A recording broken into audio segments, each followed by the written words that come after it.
ಬಡ ಕುಟುಂಬ ಹಿನ್ನೆಲೆಯಲ್ಲಿರುವ ರೀತಿ ಕುಟುಂಬಕ್ಕೆ ಸರ್ಕಾರ ಎಲ್ಲಾ ರೀತಿಯ ನೆರವು ನೀಡಲಿದೆ. ಗದಗ ಜಿಲ್ಲೆಯ ಐತಿಹಾಸಿಕ ಲಕುಂಡಿ ಗ್ರಾಮದಲ್ಲಿ ನಿಧಿ ಸಿಕ್ಕ ಪ್ರಕರಣ ಸರ್ಕಾರದಿಂದ ಅವರಿಗೆ ಸೂಕ್ತ ಪರಿಹಾರ ನೀಡುವ ಭರವಸೆ ಕಾನೂನು ರೀತಿ ಯಾವ ಅನುಕೂಲ ಮಾಡಲು ಆಗತ್ತೋ ಅದನ್ನ ಮಾಡುವೆವು. ಸಿಕ್ಕ ಬಂಗಾರವನ್ನು ಮ್ಯೂಸಿಯಂನಲ್ಲಿ ಇಡಲಾಗುವುದು ಎಂದು ಲಕುಂಡಿ ಗ್ರಾಮದ ಲಕ್ಷ್ಮೀನಾರಾಯಣ ದೇವಸ್ಥಾನದಲ್ಲಿ ಸಚಿವ ಎಚ್.ಕೆ. ಪಾಟೀಲ್ ಹೇಳಿದರು. ಅವರು ಮಂಗಳವಾರ ಲಕುಂಡಿ ಗ್ರಾಮಕ್ಕೆ ಭೇಟಿ ನೀಡಿ ಮಾತನಾಡಿ, ರಾಷ್ಟ್ರಕೂಟರು ಮತ್ತು ಚಾಲುಕ್ಯರು ಆಳ್ವಿಕೆ ನಡೆಸಿದ ಐತಿಹಾಸಿಕ ಹಿನ್ನೆಲೆ ಹೊಂದಿರುವ ಲಕುಂಡಿ ಒಂದು ವಿಶಿಷ್ಟ ಸ್ಥಳ.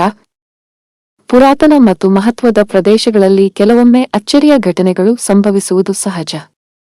ಲಕುಂಡಿಯನ್ನು ವಿಶ್ವ ಪಾರಂಪರಿಕ ತಾಣವನ್ನಾಗಿ ಘೋಷಿಸಲು ರಾಜ್ಯ ಸರ್ಕಾರ ನಿರಂತರ ಪ್ರಯತ್ನ ನಡೆಸುತ್ತಿದೆ. ಪತ್ತೆಯಾಗಿರುವ ನಿಧಿಯಲ್ಲಿ 466 ಗ್ರಾಂ ಚಿನ್ನಾಭರಣಗಳು ಮತ್ತು 634 ಗ್ರಾಂ ತಾಮ್ರದ ತಂಬಿಗೆ ಪತ್ತೆಯಾಗಿದೆ.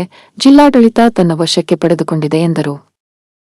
14 ವರ್ಷದ ಬಾಲಕ ಪ್ರಜ್ವಲ್ ರೀತಿ ಅವರ ಪ್ರಾಮಾಣಿಕತೆ ನಿಜಕ್ಕೂ ಅನುಕರಣೀಯ ಎಂದ ಸಚಿವರು, ಬಡ ಕುಟುಂಬ ಹಿನ್ನೆಲೆಯಲ್ಲಿರುವ ರೀತಿ ಕುಟುಂಬಕ್ಕೆ ಸರ್ಕಾರ ಎಲ್ಲಾ ರೀತಿಯ ನೆರವು ನೀಡಲಿದೆ. ಈ ಕುಟುಂಬಕ್ಕೆ ನೀಡುವ ಯಾವುದೇ ಗೌರವವೂ ಇಡೀ ಲಕುಂಡಿ ಗ್ರಾಮಕ್ಕೆ ನೀಡಿದ ಗೌರವವಾಗುತ್ತದೆ. ನಾಳೆ ಕ್ಯಾಬಿನೆಟ್ ಸಭೆಯಲ್ಲಿ ಚರ್ಚಿಸಿ ಕುಟುಂಬಕ್ಕೆ ಯಾವ ರೀತಿಯ ಗೌರವ ಮತ್ತು ನೆರವು ನೀಡಬೇಕು ಎಂಬ ನಿರ್ಧಾರ ಮಾಡಲಾಗುವುದು ಎಂದರು.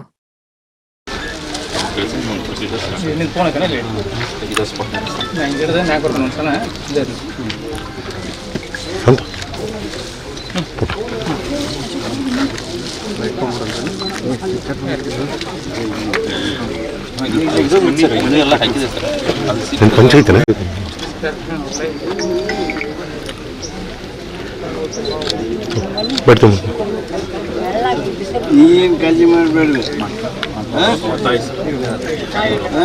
ನೀನು ಕಿವಿಯಾಗ ಹೇಳಿದ್ದು ಕೇಳಿ. ನಿನ್ನ ಮೊಮ್ಮಗ ಒಂದು ಜಾಗನೂ ಕೊಡ್ತೀನಿ, ಒಂದು ಮನೆನೂ ಹಾಕಿಕೊಡ್ತೀನಿ. ತಹಶೀಲ್ದಾರ್ ಮೆಂಬರ್, ಆ ಮೆಂಬರ್ ಅಧ್ಯಕ್ಷ ಮಾತಾಡೋದು ತಕ್ಷಣ. ಆಮೇಲೆ CM ಕುಡಿಯೋರು ಮಾತಾಡಿದ್ರು. ಅವ್ರಿಗೆ ಜಾಗ ಕೊಡಬೇಕು. ಪಂಚಾಯತಿ ಅಧ್ಯಕ್ಷರು ಅವ್ರಿಗೆ ಮಾತಾಡಿರಿ, ಜಾಗ ಒಂದು ಫಿಕ್ಸ್ ಮಾಡಿರಿ. ಅವ್ರಿಗೆ ಒಂದು ಆಶ್ರಯ ಮೇಲೆ ಕೊಡಬೇಕು. ದುಡ್ಕೊಂಡು ತಿಂತಾರೆ, ಅವ್ರಿಗೊಂದು ಉದ್ಯೋಗ ಆಗ್ತದೆ. ಹಿಂಗಾಗಿ ಇಲ್ಲಿ ದುಡಿಬೇಕು, ಹೋಗ್ಬೇಕು, ಮನೆಗೆ ಬರ್ಬೇಕು.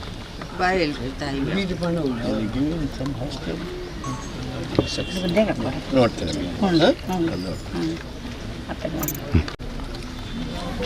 ಹುಡುಗ ಅವ್ನು ಪೂರ್ಣ ಎಲ್ಲ ಗೊತ್ತಿದೆ ಇತ್ತು, ಎಲ್ಲ ಗೊತ್ತಿಲ್ಲ. ನೀ ಅವಾಗೇನು ಬುದ್ಧಿವಾದ ಹೇಳಿದಿ. ಅವ್ರ ತಾಯಿ ನಮ್ದಲ್ಲ, ಅದು ದೇವ್ರದ ಅಲ್ಲೇ ಅಂಥೇಳಿ ಏನು ಈ ಜನರಿಗೇನ ಅದು ತಲುಪಲಿ, ಸರ್ಕಾರಕ್ಕೆ ಹೋಗಲಿ ಅಂಥೇಳಿ ಇನ್ನು ದೊಡ್ಡ ಮನಸ್ಸು ಮಾಡಿದೆ ಅಲ್ಲ, ಅದು ನಮ್ಮ ನಿನಗೆ ಅಷ್ಟೇ ಅಲ್ಲ, ನಮ್ಮ ಗದಗ ತಾಲೂಕು ಗದಗ ಜಿಲ್ಲಾಕ್ಕನ ಕೀರ್ತಿ ಹೆಚ್ಚಿಗೆ ಮಾಡಿದ್ವಿ ನೋಡಿ.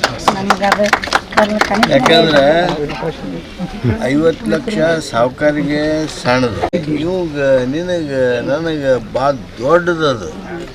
ಅಂಥದನ್ನು ನೀನು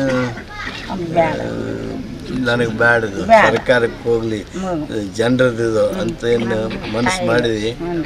ಖರೇನ ನಿಂದು ದೊಡ್ಡ ಸ್ಥಳ. ದೇವ್ರು ನಿನ್ನ ಟೆಸ್ಟ್ ಮಾಡ್ಯಾನ. ಸ್ವರ್ಗದ ಬಾಗ್ಲಿದ್ರೆ ಅದು ನಿನಗೆ ತೆಗಿತೈತಿ.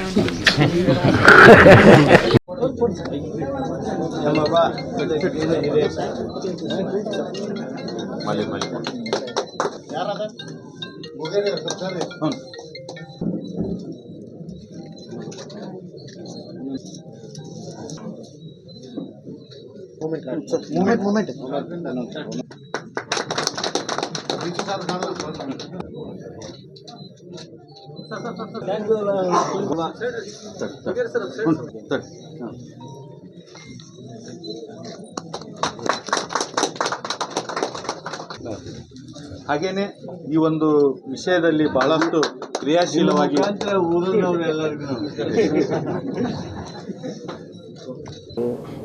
ಇವರೆಲ್ಲರೂ ಒತ್ತಾಯ ಮಾಡ್ತಾರೆ ಸಹಜವಾಗಿ. ಆ ಬಡತನದ ಕುಟುಂಬದ ಹಿನ್ನೆಲೆಯೊಳಗೆ ಅವ್ರಿಗೆ ವಿಶೇಷವಾಗಿರ್ತಕ್ಕಂಥ ಪ್ರೋತ್ಸಾಹವನ್ನು ಹಾಗೂ ಗೌರವವನ್ನು ಕೊಡಬೇಕು.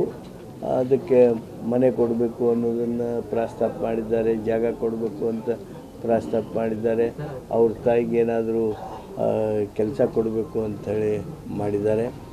ನಾನು ಇಷ್ಟು ಈ ಸಂದರ್ಭದಲ್ಲಿ ಹೇಳೋದಕ್ಕೆ ಬಯಸ್ತೀನಿ.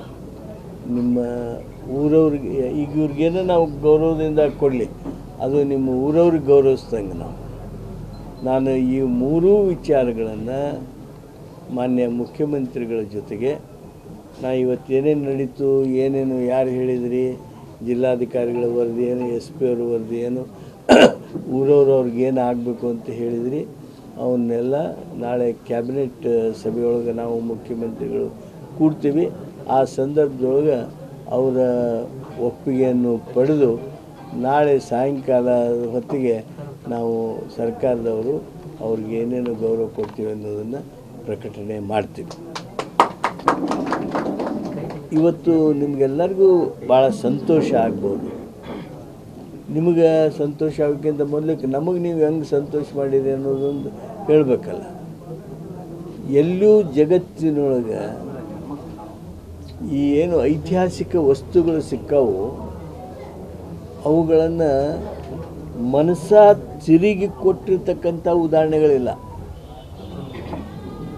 ನಿಮ್ಮೆಲ್ಲರಿಗೂ ಗೊತ್ತೈತಿ, ಈಗ ಸುಮಾರು ಒಂದು 8-9 ತಿಂಗಳ ಹಿಂದೆ ನವಂಬರ್ ತಿಂಗಳದೊಳಗೆ ನಾವು ಪ್ರಾಚ್ಯಾವಿಶೇಷಗಳ ಅನ್ವೇಷಣೆ ಅಂತ ಒಂದು ಕಾರ್ಯಕ್ರಮ ಮಾಡಿದ್ವಿ. DC ಅವರು ಒಂದು ಪಲ್ಲಕ್ಕಿ ಹೊತ್ತಿದ್ರು, ನಾವೊಂದು ಪಲ್ಲಕ್ಕಿ ಹೊತ್ತಿದ್ವಿ, CC ಪಾಟೀಲ್ರು ಒಂದು ಪಲ್ಲಕ್ಕಿ ಹೊತ್ತಿದ್ರು, ಸಿದ್ದು ಪಾಟೀಲ್ರು ಒಂದು ಪಲ್ಲಕ್ಕಿ ಹೊತ್ತಿದ್ರು, ಹಸೂಟಿ ಅವರು ಒಂದು ಪಲ್ಲಕ್ಕಿ ಹೊತ್ತಿದ್ರು,